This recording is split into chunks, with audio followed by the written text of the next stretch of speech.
கள்ளிருக்கும் தாமரையே கையணைக்கும் மான்பிரையே உள்ளிருக்கும் நாடி எங்கும் முந்தன் உயிர்தான் இனி வரும் எந்த பிறவியிலும்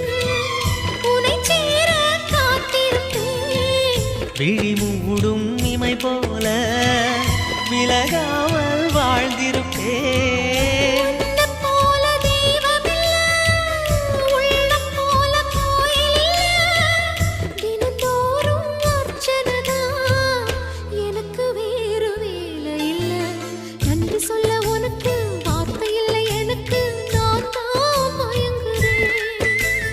என்னுடைய மனச தந்து விட்ட பிறகும் ஏம்மா கலங்குற